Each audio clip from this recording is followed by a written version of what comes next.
back to the Excelcast. I'm your host, Joe Parker, and been away for a little while. I've been really grinding at my new job. I'm a personal trainer at Crunch. Just trying to get a few things squared away with that. Got a lot of new clients, and I'm very grateful that I'm able to impact their lives and help them be better people for themselves, for their family, for their community. The one effect that you have on anyone that you meet ripples out further than them. So I've been blessed with that opportunity, and I always thought that I'd be in an office job, definitely some sort of entrepreneurial position, but in a way that I would be owning my own business, but still be behind a computer, or still be doing finance, doing accounting, doing some sort of business aspect of things. And while I do have to account for my sessions, and I am an entrepreneur in some aspects, I truly didn't think that leaving college, this is what I was going to be doing. And at first it was a little scary because you make like no money at first, like until you end up actually getting clients and, training. When you actually train is when you actually get paid. So at first it was very unsettling, not knowing when my next paycheck was going to be. I mean, I knew it came every 2 weeks, but at first they weren't that great of paychecks, and it was hard to really find the faith and find the spirit within myself to keep going and to keep moving forward and to keep trying to, impact lives and have clients. One of the main things that I learned is don't ever give up on yourself. I know that I've definitely preached that in previous podcasts, and everything that I've ever achieved in life has been solely based on myself. So I never gave up because all I had to do was keep going and it was going to work out regardless. I never had to rely on another party, a second party to complete what I'm doing with weight loss, right? That was just me. There was no second party that had to, besides God. God was definitely there with me the whole time. But other than him, there was no other person that I had to rely on for that at all whatsoever. With graduating, my parents definitely helped me out. I had people around me that helped me, but at the end of the day, it was my responsibility to do the assignments, take the exams, study, pass. There was really no other person. Other than the teacher, I guess, for some essays and not exams. Exams were solely on me, but essays and assignments, kind of. But as long as you did your work, you were definitely going to succeed in that aspect. But with being a personal trainer, it's a little bit different because you have to have the other person feel comfortable and feel that you have the ability to impact them and you have the ability to help them achieve what they want to achieve. And that's hard to do, especially when you have little to no relationship with them. I definitely want to shout out all my clients for trusting me with their goals, with their mission, with their lifestyles, and my ability to help them, because it makes me feel like I chose the right path. I had to keep plugging away. Some days were 16 hours long, sometimes 18 hours long, depending on my scheduling and depending on, if I wanted to stay later to lead gen, to keep grinding. And it was chaos at first because there was no order. And I thought that, hey, what I'm going to do is I'm going to go to college, I'm going to get this degree, and I'm going to have a smooth 80K to 100K job coming out of college. Everything's going to be perfectly fine. All my bills will be paid for. I'll have, everything will be set up perfectly. I won't have to worry about anything because I went to college. I got a management degree. I got a master's degree. And because I did that, everything will be taken care of. I'll have my dream job and everything will be perfect. That was not the case at all. And for anyone out there who thinks that that is the case, sure, maybe for a few of you, you get that degree, you get a job lined up. That's great. That's perfect. I did not do that. And there was definitely a reason I didn't do that, because I didn't think that that was truly what I wanted to do and truly what would have made me happy. Because right now, being a personal trainer, I love what I do. I love programming for people.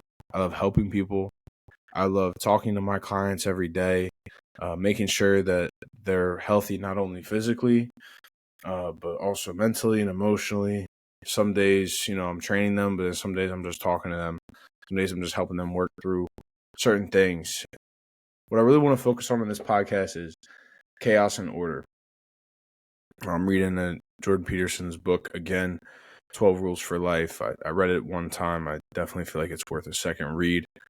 I'm on I think number 5 right now. Pretty deep into the book. But throughout the book, especially in the overture, the first part and the first rule, talks about order and chaos. And I feel like our lives are meant to be orderly. He talks about the yin and yang symbol and how there's the black part of the yin and yang symbol and the white part. But even in the black part, there's a white dot. And in the white part, there's a black dot. So it's all about having that balance within your life, but knowing that in the midst of every chaotic event, there's some order to that. And something that's too orderly, there's some chaos in that, because life isn't supposed to be one way or the other. Life is supposed to be a mixture of throwing yourself to chaos, throwing yourself to the universe, taking a chance on yourself, taking a chance on an opportunity, and knowing that in the near future, with repetition and the fact that you keep doing it and keep pressing forward, that it's going to eventually breed order. Now, with that being said, when something becomes too orderly or too comfortable, because we're creatures of habit. So when something is too orderly and we become creatures of habit, we start to maybe break down, maybe not feel challenged, not feel like we're progressing in any way, even though we are consistently progressing. But there has to be some sort of change to our daily habits and our daily, what we're doing on a daily basis and what we're striving for and what we're achieving, what we're trying to achieve. And I feel like without that change from order to chaos, there's no real growth. Like, I thought that before I started working at Crunch, I would wake up every morning at 4:30, go to the gym, 5 a.m. I would work out from 5 a.m. to like 7:15. And then after that, I would come home. I would do some work, whether that be doing sales courses, business courses, even though I wasn't required to do any of them. It was just for me. It was just to make me feel like I was progressing in a direction that I eventually wanted to go. I would go outside, meditate, walk my dog at the time, and then I would write, read. I would do all these things that, in theory, are really good for you and help you progress in the proper direction. But what I lacked was the ability to accept chaos. So when I started working at Crunch, and one of my first clients was like, "Hey, I want to come at 5:30 on a Monday," I had to then not wake up at 4:30 to go to the gym at 5 anymore. And it put a chaos in my schedule. And I know it wasn't anything crazy. I easily adjusted to it. But had I not been able to easily adjust from having that 5:30 a.m. schedule, what could have happened, right? Like, that's that little bit of chaos within the order of life. You have to be able to adjust and adapt to it very quickly. And then when you throw yourself at something, like when I threw myself at this job, like they told me straight up, like, you're not going to get paid unless you train people. You will not get paid. It is solely commission. It is completely what you do, what you make, who you impact. That is what you get paid. And that's very chaotic, especially for someone who went to college for about 6 years and got 2 degrees and, thought that was going to be the stability. I have to make sure that I'm getting enough clients to make the money that I would make for a regular business job. And that's without that security. And jumping into something like that, like, there were many opportunities where people wanted me to, do different types of service sales and servicing other people, and none of it just clicked with me until I had the same opportunity for a passion, something that I really loved, which was personal training. I mean, my friends know if they went to the gym with me at all, I was putting them through a workout, like that's for sure. Definitely helping them program different workouts, answering any questions that they had at all.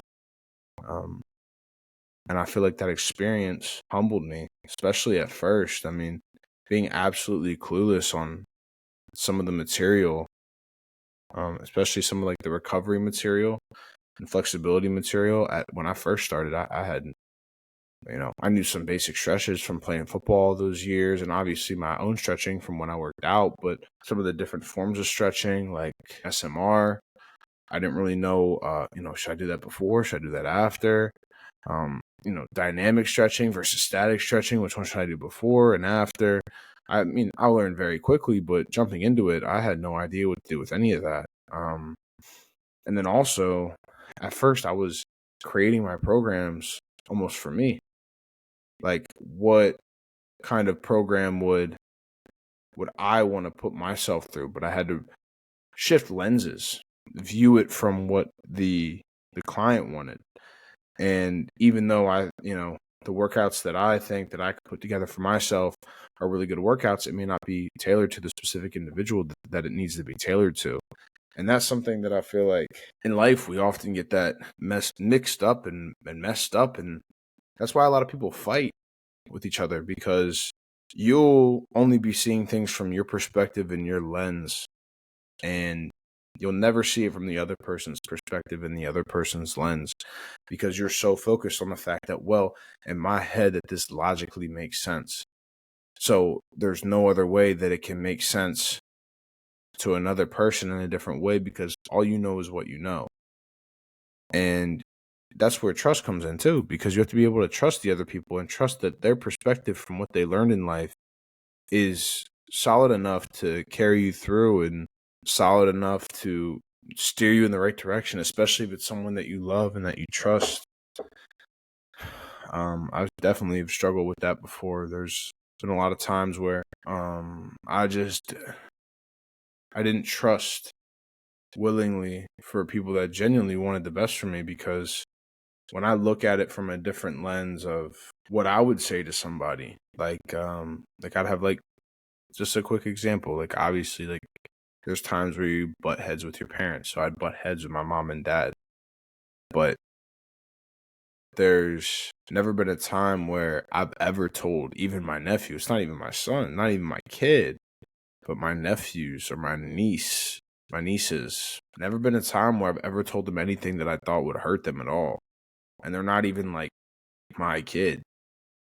So when I wouldn't have the ability to humble myself to truly listen to what they had to say, that's when I really, I should have listened to them.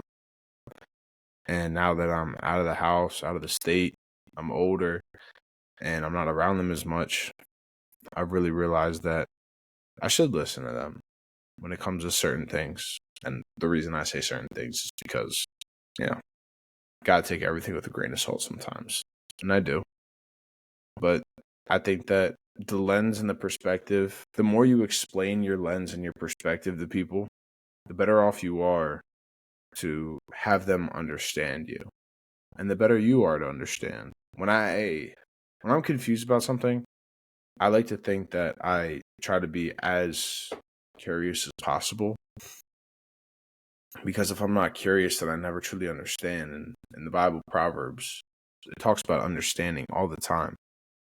If you can get anything, get understanding. And I feel like I missed that a lot in my life. And I feel like understanding helps you through the chaos in life and helps you through that little bit of chaos and order. And I feel like too much order isn't good, and too much chaos isn't good either. I feel like finding balance between the two and making those small leaps and those small jumps to changing yourself and changing your surroundings isn't always a bad thing. And take it from me. And probably the past like 4 or 5 years, I've lived in like, I don't even know, 8 different places. and not even like places, but like houses, apartments. Like I've jumped around from place to place, and I've always been me though. Try my best to always be me and always evaluate a situation fully and observe a situation fully before making a decision and before responding. We talked about that today in my leaders meeting. That my PTM Lawrence, he said that the response is when you logically think of what to say, and a reaction is when you respond emotionally. So we take the emotion out of everything and you act on responses, you always act on logic. So always take a second before making a decision, but never be afraid to make the chaotic decision. Because sometimes orderly chaos will breed an investment in yourself, and taking a chance on something you love will often make you feel good, help you impact other people, and hopefully, along with that, many blessings financially, relationship wise, and in your life in general will come with. I always thank God for the opportunity to do what I do, and the opportunity to talk to you guys, and the opportunity to impact lives wherever I can impact lives.